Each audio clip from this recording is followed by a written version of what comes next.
Please read and understand the scriptures for yourself with an open mind and not following man-made interpretations. കർത്യമേശ അഥവാ കർത്താവിന്റെ മേശ എന്ന് നമ്മളിൽ ചിലരെങ്കിലും കേട്ടിട്ടുണ്ടാവും. എങ്കിലും കർത്യമേശയുടെ പ്രാധാന്യത്തെക്കുറിച്ച് നമുക്ക് പരിമിതമായ അറിവേ ഉള്ളൂ. നാം കർത്യമേശ ആചരിക്കേണ്ടതുണ്ടോ എന്നതിനെപ്പറ്റി നമുക്ക് നോക്കാം. കർത്യമേശ എന്നത് കർത്താവിന്റെ അന്ത്യ അത്താഴവിരുന്നിനെ സൂചിപ്പിക്കുന്നു. അതായത് യാഹുശ മരിക്കുന്നതിന് മുന്നേ ഭക്ഷിച്ച പെസഹായിൽ ലോകമെങ്ങുമുള്ള മനുഷ്യരുമായി ചെയ്ത പുതിയ ഉടമ്പടിയുടെ ഓർമ്മയ്ക്കായി ആചരിക്കേണ്ട കർമ്മമാണ് കർത്യമേശ. സമയമായപ്പോൾ അവന് ഭക്ഷണത്തിനിരുന്നു.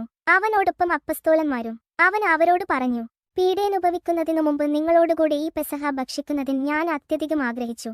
ഞാൻ നിങ്ങളോട് പറയുന്നു, ദൈവരാജ്യത്തില് ഇത് പൂർത്തിയാകുന്നതുവരെ ഞാൻ ഇനി ഇത് ഭക്ഷിക്കുകയില്ല. അവന് പാനപാത്രം എടുത്തു, കൃതജ്ഞതാസ്തോത്രം ചെയ്തതിനുശേഷം പറഞ്ഞു, ഇത് വാങ്ങി നിങ്ങൾ പങ്കുവയ്ക്കുവിന്. ഞാൻ നിങ്ങളോട് പറയുന്നു, ഇപ്പോൾ മുതൽ ദൈവരാജ്യം വരുന്നതുവരെ മുന്തിരിയുടെ ഫലത്തില് നിന്ന് ഞാൻ പാനം ചെയ്യുകയില്ല.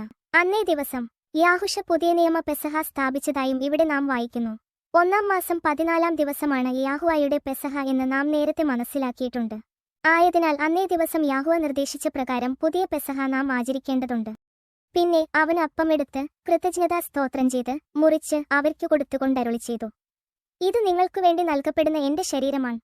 എന്റെ ഓർമ്മയ്ക്കായി ഇത് ചെയ്യുവിന്. അപ്രകാരം തന്നെ അത്താഴത്തിനു ശേഷം അവന് പാനപാത്രം എടുത്തുകൊണ്ടരുളി ചെയ്തു, ഈ പാനപാത്രം നിങ്ങൾക്കു വേണ്ടി ചിന്തപ്പെടുന്ന എന്റെ രക്തത്തിലുള്ള പുതിയ ഉടമ്പടിയാണ്. പുതിയ പെസഹ എന്നത് കർത്യമേശയിൽ നിന്ന് വിഭിന്നമായി നിൽക്കുന്നു. അതായത് അന്നേ ദിവസം പുതിയ പെസഹായും പുതിയ ഉടമ്പടിയും യാഹുശ സ്ഥാപിക്കുന്നുണ്ട്. ഈ പുതിയ ഉടമ്പടിയുടെ ഓർമ്മയാണ് അപ്പം മുറിക്കൽ എന്ന കർത്യമേശ. ആഴ്ചയുടെ ആദ്യ ദിവസം അപ്പം മുറിക്കാനും ഞങ്ങൾ ഒരുമിച്ചുകൂടി. അപ്പം മുറിക്കൽ അല്ലെങ്കിൽ കർത്യമേശക്കായി ശിഷ്യന്മാർ ആഴ്ചയുടെ 1-ാം ദിവസം ഒത്തുചേരുന്നതായി നമ്മൾ കാണുന്നു. യാഹുശ ഭൂലോകത്തിലുള്ള സകല ജനങ്ങളുമായി ചെയ്ത പുതിയ ഉടമ്പടിയുടെ ഓർമ്മയാചരിക്കുവാൻ നമ്മോട് കൽപ്പിച്ചിരിക്കുന്നു. ആയതിനാൽ ആഴ്ചയുടെ ആദ്യ ദിവസത്തെ ഒത്തുചേരലിൽ പുതിയ ഉടമ്പടിയുടെ ഓർമ്മ അവർ ആചരിച്ചിരുന്നതായി നമുക്ക് മനസ്സിലാക്കാം. എങ്കിലും ഇത് ഒരു പെസഹ ആയതിനാൽ പെസഹായുടെ നാളിൽ മാത്രമേ ഇത് ആചരിക്കേണ്ടതുള്ളൂ എന്ന് ചിലർക്ക് സംശയമുണ്ടാകാം. പെസഹ ദിവസം പുതിയ പെസഹായും കർത്യദിവസത്തിൽ യാഹുശയുടെ നാമത്തിൽ നാം ഒത്തുചേരുമ്പോൾ യാഹുശ ചെയ്തതുപോലെ അപ്പം നുറുക്കുകയും വീഞ്ഞ് പകർന്നു നൽകുകയും ചെയ്യേണ്ടതുണ്ട്. ഇതിലൂടെ നാം യാഹുശയുടെ കൽപ്പന അനുസരിക്കുകയും മനുഷ്യപുത്രൻ ലോകം മുഴുവന്റെയും പാപപരിഹാരത്തിനായി ചിന്തിയ പുതിയ ഉടമ്പടിയുടെ രക്തത്തിന്റെ ഓർമ്മ ആചരിക്കുകയും ചെയ്യുന്നു. ചിലർ സാധാരണമായി ചെയ്യാറുള്ളതുപോലെ നമ്മുടെ സഭായോഗങ്ങളെ നാം ഉപേക്ഷിക്കരുത്. മാത്രമല്ല ആ ദിനം അടുത്തുവരുന്നതു കാണുമ്പോൾ നിങ്ങൾ പരസ്പരം കൂടുതൽ പ്രോത്സാഹിപ്പിക്കുകയും വേണം. ആഴ്ചയുടെ 7-ാം ദിവസം സാബത്ത് ആണെന്ന് നമുക്കറിയാം. എന്നാൽ സാബത്തിനെ ആഴ്ചയുടെ 1-ാം ദിവസത്തേക്ക് മാറ്റിയതായി ചില വ്യക്തികൾ തെറ്റായി പഠിപ്പിക്കുന്നു. സാബത്ത് വിശുദ്ധമായി ആചരിക്കുവാൻ ഓർമ്മിക്കണം എന്ന് യാഹുവ നമ്മോട് കൽപ്പിച്ചിട്ടുണ്ട്. സാബത്ത് ദിവസം ദൈവത്തിന് പ്രീതികരമായ വിധം വിശ്രമിച്ചുകൊണ്ടും നന്മപ്രവർത്തികൾ ചെയ്തുകൊണ്ടും ജീവിക്കേണ്ടതിന്റെ ആവശ്യകതയെക്കുറിച്ച് കൂടുതൽ വ്യക്തത ലഭിക്കുവാൻ നേരത്തെ ചെയ്തിട്ടുള്ള വീഡിയോകൾ കാണുക. സാബത്തിൽ നാം വിശ്രമിക്കുന്നതിലൂടെ ദൈവത്തിന്റെ വിശ്രമത്തിൽ പങ്കുചേരുകയും ദൈവത്തിന്റെ സൃഷ്ടികർമ്മത്തെ ഓർമ്മിക്കുകയും ചെയ്യുന്നു. അതുപോലെ തന്നെ ആഴ്ചയുടെ 1-ാം ദിവസം നാം അപ്പം മുറിക്കുവാൻ ഒത്തുചേരുമ്പോൾ യാഹുശയുടെ പുതിയ ഉടമ്പടിയെയും നാം ഓർമ്മിക്കുന്നു. എന്നാൽ ഇത് എല്ലാ ദിവസവും ചെയ്യേണ്ട കർമ്മമായി എവിടെയും പ്രതിപാദിക്കുന്നില്ല. അങ്ങനെ ചെയ്യുന്നതിൽ തെറ്റുള്ളതായും എനിക്ക് തോന്നുന്നില്ല. എങ്കിലും യാഹുശയുടെ ശിഷ്യന്മാർ ആഴ്ചയുടെ 1-ാം ദിവസമാണ് അപ്പം മുറിക്കലിനായി ഒത്തുചേർന്നത് എന്നത് നമുക്ക് മനസ്സിലാക്കാം. യാഹുശ നിർദ്ദേശിച്ചതുപോലെ തന്നെയാണോ നാം ഇന്ന് കർത്യമേശ ആചരിക്കുന്നത് എന്നതിൽ എനിക്ക് നല്ല സംശയമുണ്ട്. വിശ്വാസികൾ ഒത്തുചേരുമ്പോൾ ചിലർ ഈ കർമ്മം ആചരിക്കുന്നു. ചിലർ ഇതിന്റെ ആവശ്യമില്ല എന്ന് പഠിപ്പിക്കുന്നു. മറ്റു ചിലരാവട്ടെ ഈ വിശുദ്ധ കർമ്മത്തെ നിന്ദ്യമാക്കിയിരിക്കുന്നു. ഇക്കൂട്ടർ അപ്പം നുറുക്കലിനെ അഥവാ ഭക്ഷണം പങ്കുവെച്ച് കഴിക്കുന്നതിനെ ബലിയർപ്പണമാക്കി മാറ്റുകയും അപ്പത്തെ അരുളിക്ക എന്ന് വിളിക്കുന്ന ഒരു പാത്രത്തിൽ വെച്ച് വണങ്ങുകയും ആരാധിക്കുകയും ചെയ്യുന്നു. ഇത് 2-ാം കൽപ്പനയ്ക്ക് എതിരായ പാപമാണ്. ഇത്തരത്തിൽ വിഗ്രഹാരാധന നടത്തുന്നവർ ദൈവകൽപ്പനകളെ തിരുത്തിയെഴുതുവാൻ പോലും മടി കാണിക്കാത്തവരാണ്. പാപങ്ങളകറ്റാന് കഴിവില്ലാത്ത ബലികൾ ആവർത്തിച്ചേൽപ്പിച്ചുകൊണ്ട് ഓരോ പുരോഹിതനും ഓരോ ദിവസവും ശുശ്രൂഷ ചെയ്യുന്നു. എന്നാൽ അവനാകട്ടെ പാപങ്ങൾക്കുവേണ്ടി എന്നേക്കുമായുള്ള ഏകബലി അർപ്പിച്ചു കഴിഞ്ഞപ്പോൾ ദൈവത്തിന്റെ വലത്തുഭാഗത്ത് ഉപവിഷ്ടനായി. പാപമോചനം ഉള്ളിടത്ത് പാപപരിഹാരബലി ആവശ്യമില്ലല്ലോ. യാഹുശ എന്നേക്കുമുള്ള ഏകബലി അർപ്പിച്ചുവെങ്കിലും ഇക്കൂട്ടർ യാതൊരു പ്രയോജനവുമില്ലാത്ത ബലികൾ എല്ലാ ദിവസവും അർപ്പിക്കുന്നു. ഇവരുടെ ഈ പ്രവൃത്തിയിലൂടെ യാഹുശയുടെ ഏകബലി ഇവർ നിഷേധിക്കുന്നു. അവന്റെ നാമത്തിൽ ഒന്നിച്ചുകൂടുമ്പോൾ ബലിയർപ്പിക്കുവാനല്ല, അപ്പം നുറുക്കി നൽകുവാനാണ് അവൻ നമ്മോട് കൽപ്പിച്ചത്. ഈ ശുശ്രൂഷയ്ക്ക് ഒരു പുരോഹിതന്റെ ആവശ്യമില്ല.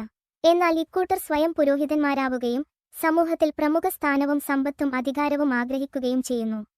മാത്രമല്ല വിശ്വാസികളെ കൊണ്ട് പിതാവ് അല്ലെങ്കിൽ അച്ഛൻ എന്ന് വിളിപ്പിക്കുകയും ചെയ്യുന്നു. അവര് ഭാരമുള്ള ചുമടുകൾ മനുഷ്യരുടെ ചുമലിൽ വച്ചുകൊടുക്കുന്നു. സഹായിക്കാന് ചെറുവിരൽ അനക്കാൻ പോലും തയ്യാറാകുന്നുമില്ല. മറ്റുള്ളവര് കാണുന്നതിനു വേണ്ടിയാണ് അവര് തങ്ങളുടെ പ്രവൃത്തികളെല്ലാം ചെയ്യുന്നത്. അവര് തങ്ങളുടെ നെറ്റിപ്പട്ടകൾക്ക് വീതിയും വസ്ത്രത്തിന്റെ തൊങ്ങലുകൾക്ക് നീളവും കൂട്ടുന്നു. വിരുന്നുകളില് പ്രമുഖ സ്ഥാനവും സിനഗോഗുകളില് പ്രധാന പീഠവും നഗരവീഥികളില് അഭിവാദനവും ഇഷ്ടപ്പെടുന്നു. ഗുരു എന്ന് സംബോധന ചെയ്യപ്പെടാനും ആഗ്രഹിക്കുന്നു. എന്നാല് നിങ്ങള് ഗുരു എന്ന് വിളിക്കപ്പെടരുത്. എന്തെന്നാല് നിങ്ങൾക്ക് ഒരു ഗുരുവേയുള്ളൂ. നിങ്ങളെല്ലാം സഹോദരന്മാരാണ്. ഭൂമിയിൽ ആരെയും നിങ്ങൾ പിതാവെന്ന് വിളിക്കരുത്. എന്തെന്നാല് നിങ്ങൾക്കൊരു പിതാവേയുള്ളൂ, സ്വർഗസ്ഥനായ പിതാവ്. യാഹുഷ പറഞ്ഞതുപോലെ ആ തലമുറയിൽ തന്നെ ശിഷ്യന്മാരിൽ ചിലർ മരിക്കുന്നതിന് മുന്നേ തന്നെ, അതായത് യെറുസലേം ദേവാലയത്തിന്റെ നാശത്തിന് ശേഷം ഉടനെ തന്നെ മനുഷ്യപുത്രൻ മടങ്ങി വരികയും തന്റെ രാജ്യം ഭൂമിയിൽ സ്ഥാപിക്കുകയും 1000 വർഷം വാഴുകയും ചെയ്തു. അക്കാലത്ത് ലോകം മുഴുവനുമുള്ള വിശ്വാസികൾ പ്രാർത്ഥനക്കും ആരാധനക്കും വേണ്ടി കത്തോലിക്ക സഭ എന്ന ആഗോള സഭയുടെ കീഴിൽ ആരാധനാലയങ്ങൾ പണിയുകയും ആഴ്ചയുടെ 1-ാം ദിവസം വിശ്വാസികൾ ഒന്നുചേർന്ന് കാർമ്മികരുടെ നേതൃത്വത്തിൽ പ്രാർത്ഥിക്കുകയും സ്വർഗീയ മന്നക്ക് സമമായ അപ്പത്തെ നുറുക്കി പരസ്പരം നൽകുകയും ചെയ്തിരുന്നതായി നമുക്ക് മനസ്സിലാക്കാം. എന്നാൽ വെളിപാട് 20 സൂചിപ്പിച്ചിട്ടുള്ള സാത്താന് അനുവദിക്കപ്പെട്ട ഈ ചെറിയ കാലത്തിൽ ഇക്കൂട്ടർ പ്രാർത്ഥനാലയങ്ങളെ ബലിയർപ്പണ കേന്ദ്രങ്ങളാക്കി മാറ്റുകയും കേവലം ഒരു അപ്പത്തെ ആരാധിച്ചുകൊണ്ട് നിശ്ചിതമായത് പ്രവർത്തിക്കുകയും ചെയ്യുന്നു. യാഹുഷയുടെ നാമത്തിൽ നാം ഒന്നു ചേർന്ന് പ്രാർത്ഥിക്കുമ്പോൾ നമ്മുടെ ഇടയിൽ യാഹുഷ വരുമെന്നും അവൻ നിർമ്മിച്ച പുതിയ ഉടമ്പടിയുടെ ഓർമ്മക്കായി കർത്യദിവസം അപ്പം നുറുക്കണമെന്നുമാണ് അവൻ നിർദ്ദേശിച്ചിരിക്കുന്നത്. മാത്രമല്ല പുതിയ നിയമ പെസഹ 1-ാം മാസം 14-ാം ദിവസമാണ് ആചരിക്കേണ്ടതെന്നും നാം മനസ്സിലാക്കി. കർത്യമേശ നാം ആചരിക്കുന്നുവെങ്കിൽ നിർദ്ദേശിക്കപ്പെട്ട വിധം ഭക്തിപൂർവ്വം തന്നെ ആചരിക്കുവാൻ ശ്രദ്ധിക്കേണ്ടതായുണ്ട്. ഇനി പറയാൻ പോകുന്ന കാര്യങ്ങളില് ഞാൻ നിങ്ങളെ പ്രശംസിക്കുന്നില്ല. എന്തെന്നാല് നിങ്ങളുടെ സമ്മേളനങ്ങള് ഗുണത്തിനു പകരം ദോഷമാണ് ചെയ്യുന്നത്. ഒന്നാമത് നിങ്ങള് സഭയായി സമ്മേളിക്കുമ്പോൾ നിങ്ങളുടെ ഇടയിൽ ഭിന്നിപ്പുകൾ ഉണ്ടെന്ന് ഞാൻ കേൾക്കുന്നു. അത് ഭാഗികമായി ഞാൻ വിശ്വസിക്കുകയും ചെയ്യുന്നു. നിങ്ങളിലെ യോഗ്യരെ തിരിച്ചറിയാന് ഭിന്നിപ്പുകൾ ഉണ്ടാകുകയെന്നതും ആവശ്യമാണ്. നിങ്ങൾ ഒന്നിച്ചുകൂടുമ്പോൾ കർത്താവിന്റെ അത്താഴമല്ല നിങ്ങൾ ഭക്ഷിക്കുന്നത്. കാരണം ഓരോരുത്തരും നേരത്തെ തന്നെ സ്വന്തം ഭക്ഷണം കഴിക്കുന്നു. തത്ഫലമായി ഒരുവന് വിശന്നും അപരന് കുടിച്ച് ഉന്മത്തനായും ഇരിക്കുന്നു. എന്ത് തിന്നാനും കുടിക്കാനും നിങ്ങൾക്ക് വീടുകളില്ലേ? അതോ നിങ്ങൾ ദൈവത്തിന്റെ സഭയെ അവഗണിക്കുകയും ഒന്നുമില്ലാത്തവരെ അവഹേളിക്കുകയും ചെയ്യുന്നുവോ? നിങ്ങളോട് ഞാൻ എന്താണ് പറയേണ്ടത്? ഇക്കാര്യത്തില് നിങ്ങളെ പ്രശംസിക്കണമോ? ഇല്ല, ഞാൻ പ്രശംസിക്കുകയില്ല.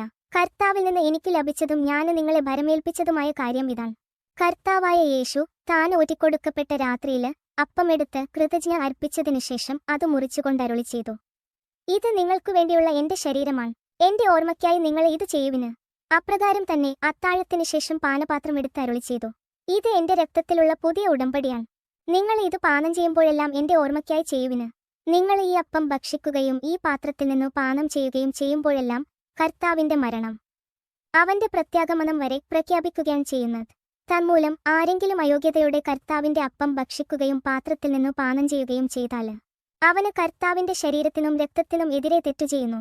അതിനാൽ ഓരോരുത്തരും ആത്മശോധന ചെയ്തതിനു ശേഷം ഈ അപ്പം ഭക്ഷിക്കുകയും പാത്രത്തിൽ നിന്നു പാനം ചെയ്യുകയും ചെയ്യട്ടെ. എന്തുകൊണ്ടെന്നാല് ശരീരത്തെ വിവേചിച്ചറിയാതെ ഭക്ഷിക്കുകയും പാനം ചെയ്യുകയും ചെയ്യുന്നവന് തന്റെ തന്നെ ശിക്ഷാവിധിയാണ് ഭക്ഷിക്കുന്നതും പാനം ചെയ്യുന്നതും. And that is it. What do you think? Let me know down here in the comment section. And if you enjoyed this video, leave a little like to indicate that you liked it very much. If you are not subscribed to this channel yet, remember that you probably should. As always, thank you guys for watching and I hope to see you all soon.